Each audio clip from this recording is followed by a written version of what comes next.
Pemirsa, Kejaksaan Agung menetapkan Menkominfo Johnny G. Plate sebagai tersangka kasus korupsi pengadaan infrastruktur BVS. Lalu siapa penggantinya?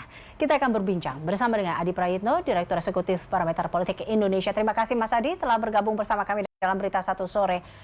Mas Adi, dengan membaca kondisi politik saat ini tentunya menurut Anda, mungkin semuanya pada bertanya atau bertanya-tanya siapa kemudian yang akan menggantikan atau mungkin siapa yang akan menduduki posisi Menkominfo ini.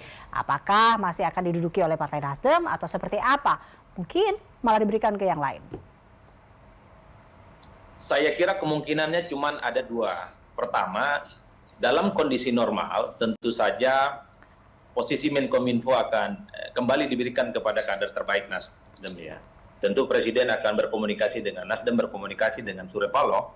Kira-kira siapa kader terbaik Nasdem yang dianggap sebagai orang yang mampu mengemban amanah, mampu menjadi menteri sebagai penggantinya Pak Johnny Plate yang tentu saja cukup mengejutkan bagi seluruh kader Nasdem yang sudah ditetapkan sebagai tersangka. Itu opsi yang kalau kita lihat bagaimana hubungan Jokowi dengan Surya Paloh dan Nasdem lagi baik-baik saja. Tapi kemungkinan yang kedua cukup kuat terjadi, yaitu bahwa Menkominfo itu tidak lagi diberikan kepada Nasdem, tapi diberikan kepada kader partai politik yang lain, atau diberikan kepada kalangan-kalangan profesional, yang intinya bahwa jatah kursi Nasdem itu dikurangi dalam konteks ini. Tentu ini dianggap sebagai bentuk hukuman politik bagi Nasdem yang jelas-jelas misalnya sudah memantapkan iman politiknya untuk bisa maju di 2024. Kemungkinan ini saja yang saya kira akan terjadi di kemudian hari. Tapi kalau kita membaca secara rata-rata, kalau kita misalnya jadi orang Nasdem, rasa-rasanya banyak yang berharap Nasdem itu keluar saja dari koalisi. Toh posisinya juga sudah tidak terlampau dianggap. Ketika ada pertemuan partai koalisi juga tidak diundang. Itu artinya ya Nasdem ini layak mutu walayah ya ada gitu. Tapi kelihatannya mulai tidak dianggap posisinya di poros pendukungnya Jokowi, Mbak Eliza. Jadi di situ sih sebenarnya untuk apa Nasdem ada di dalam misalnya, tapi dianggap sebagai teman yang sudah mulai tidak terlampau dianggap posisi sentralnya di koalisinya Pak Jokowi. Apalagi misalnya sisa pemerintahan Jokowi ini kan tidak terlalu utama. Kurang lebih sekitar 1 atau 1,5 tahun. Ketimbang hubungannya tidak baik, ketimbang selalu ada konfrontasi politik dan konfrontasi hati antara Nasdem dengan kubu pemerintah, ya sebaiknya keluar itu adalah jalan yang terbaik. Ini jadi momen sebenarnya untuk momen sebenarnya untuk ini sebenarnya menjadi momen ya, menjadi penegas bagi Nasdem apakah Nasdem itu akan tetap berada di koalisinya Jokowi atau memang memilih jalan di luar, minyak-minyak dan air-air. Toh statement-statement Nasdem sudah mulai sepertinya kelihatan keras ya terhadap pemerintah. Ketika Jokowi mengumpulkan 6 partai politik pendukungnya misalnya, Nasdem mengkritik gitu. Itu tidak etik, itu tidak sah dilakukan oleh seorang kepala daerah. Bahkan misalnya belakangan sudah mulai ada pernyataan-pernyataan elit Nasdem yang menegaskan bahwa seorang presiden itu tidak bolehlah menjadi petugas partai, tapi harus menjadi petugas rakyat yang harus berdiri di atas begitu banyak kepentingan politik. Itu yang saya kira menjadi momentum bagi Nasdem sebenarnya untuk keluar dari koalisi. Pernyataan-pernyataan itu apakah juga terlihat tidak sih dengan ya kemarin tanggapan yang dikeluarkan dari Ketua Umum Partai Nasdem yaitu Surya Paloh yang sempat ya katakan bahwa ini hak prerogatif Presiden, bagaimana mau mengajukan nama, salah-salah Presiden nggak suka. Anda membaca pernyataan itu seperti apa Mas Adi? Apakah itu adalah sebuah penegasan atau seperti apa? Ya saya kira memang Nasdem itu sudah siap sebenarnya berada di luar kekuasaan. Tapi rasa-rasanya juga Nasdem kalau kemudian mencabut dukungan politiknya ke Jokowi, mengundurkan diri sebagai bagian dari koalisi pemerintah, mungkin takut dicap sebagai partai politik yang tidak komit dengan perjanjian politik hingga 2024. Makanya tidak mengherankan kalau kita melihat pernyataan-pernyataan elit Nasdem belakangan agak sedikit keras terhadap Jokowi, sedikit kritis dengan Jokowi. Itu artinya bagi saya memang hubungan antara Nasdem dengan Jokowi ini sudah berada di titik nadir. Sudah tidak ada lagi yang bisa dirawat, sudah tidak ada lagi yang kemudian bisa diperbaiki. Makanya kalau dilihat kecenderungan rata-rata, kalau Nasdem keluar dari koalisi pemerintah, saya kira itu adalah jalan satu-satunya untuk mempertegas di mana posisi Nasdem yang sesungguhnya. Ketimbang mengaku berada di pemerintahan tapi tidak dianggap, ketimbang mengaku menjadi bagian dari pendukung Jokowi, tapi sikapnya selalu kritis dan cenderung menjadi oposisi dari dalam. Oke, Mas Adi, kalau tadi di awal statement Anda mengatakan ada dua kemungkinan yang bisa atau yang mungkin menjadi pengganti Plate di Kominfo. Kita juga melihat, kalau satu tadi Anda katakan mungkin dari kader Nasdem, bisa jadi dari luar itu. Tapi kita juga lihat beberapa kali sejumlah petinggi partai sempat bertemu oleh Presiden sebelum penetapan ini. Apakah ada kemungkinan juga para petinggi-petinggi yang datang menjumpai Presiden itu menggantikan Plate dari Kominfo? Saya kira sangat mungkin kalau kita melihat korespondensi historis ya.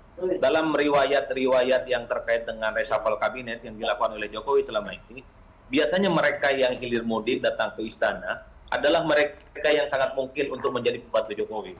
Ingat loh, bukan hanya elit-elit partai yang saat ini lolos ke parlemen, tapi juga ada sejumlah elit partai yang juga diundang ke istana, yang saat itu misalnya seperti Pak Haritano, non-parlemen, tapi berulang kali mendatangi istana. Publik belakangan kalau kita melihat pembicaraan netizen, bukan tidak mungkin Pak HT itu kemudian diajak berdialog dan berdiskusi soal kemungkinan bagaimana kader terbaik Perindo misalnya dipercaya untuk menjadi bagian sosok yang dianggap mampu untuk menggantikan posisi Menkominfo nantinya, Mbak. Karena kalau dilihat rata-rata kecenderungan secara umum, menteri pengganti Jokowi kalau ada isu reshuffle adalah mereka yang memang pastinya sudah pernah ke istana. Entah kapasitasnya sebagai apa, sebagai partner, sebagai teman koalisi, ataupun bagian dari kalangan profesional. Baik. Terakhir Mas Adi, kalau kita lihat memang kali ini seberapa besar sih sebenarnya terkait dengan penetapan tersangka Plate ini ataupun dengan adanya beberapa kasus ini akan mempengaruhi terkait dengan image dan juga pergerakan dari partai itu sendiri. Melihat bahwa atau seberapa besar ini akan mempengaruhi konstelasi politik? Kalau bicara tentang image dan persepsi, saya kira Nasdem pastinya cukup terganggu. Apapun judulnya, partai politik manapun ketika ada kader terbaik, apalagi posisi sekjen itu adalah posisi sentral, posisi yang cukup strategis, yang selalu menjadi sorotan, pastinya akan menjadi beban politik elektoral ke depan. Apalagi pada saat yang bersama Nasdem ini menginisiatifi munculnya poros perubahan yang selalu mengkonotasikan dirinya itu jauh lebih baik dengan posisi pemerintah saat ini. Kalau kita melihat kecenderungan pembicaraan publik sehari dua hari ini, ketika Joni Plate ditetapkan sebagai tersangka, publik kan selalu nyinyir. Publik selalu membuli bahwa perubahan itu yang nggak ada artinya. Karena pada prinsipnya, karena dalam praktiknya, Nasdem pun kadernya ada yang kemudian tersangkut dalam kasus-kasus korupsi. Ini yang saya kira memang ke depan memang agak rumit bagi Nasdem gitu, terutama Anies yang dijadikan sebagai kandidat capres untuk keluar dari bayang-bayang bulian publik. Itu tadi, ini akan menjadi luka politik yang saya kira akan cukup membebani mereka menjalani jalan panjang 2024 yang akan datang. Tapi pada saat yang bersamaan beruntungnya kita juga tidak bisa menutup mata bahwa memori masyarakat kita itu cukup pendek ya, karena seringkali isu korupsi itu kalah dengan isu-isu yang cukup pragmatis jelang menuju Pilpres 2024. Misalnya kita saksikan dulu ada Romi, Ketua Umum P3 sebulan sebelum pencoblosan, nyatanya P3 masih lolos ambang batas parlemen. Dulu juga kita melihat bagaimana Ketua Umum Golkar, Setia Novanto, sekjennya itu Idrus Marham, masuk penjara berurusan dengan KPK, Golkar justru keluar sebagai pemenang runner-up di Pileg 2019 yang lalu. Ini yang kemudian dua hal yang bagi saya menjadi cukup paradoks ya, Eliza. Satu sisi masyarakat menganggap isu korupsi itu adalah isu yang sangat melukai perasaan, isu yang menjijikkan sebenarnya. Karena ini selalu terulang dilakukan oleh para elit-elit di negara ini. Tapi pada saat yang bersamaan seringkali masyarakat itu lupa datang ke TPS untuk menghakimi mereka yang jelas-jelas menjadi partai yang memproduksi kader-kader yang jelas selalu terulang melakukan tindakan-tindakan korupsi. Kita tinggal uji, yang jelas ini akan mengganggu konsentrasi Nasdem di tengah isu korupsi Pak Joni Plate. Baik Mas Adi, tentunya terkait dengan siapapun yang akan mengganti atau menduduki kursi Kominfo nanti, kita tentunya tunggu saja. Ini kembali lagi ya kepada keputusan berada di tangan Presiden Joko Widodo. Kita tunggu siapa yang mengisi kekosongan posisi Menteri Kominfo pasca Plate ditetapkan sebagai tersangka. Terima kasih Mas Adi. Pemirsa, demikian perbincangan kami bersama dengan Adi Prayitno, Direktur Eksekutif Parameter Politik Indonesia.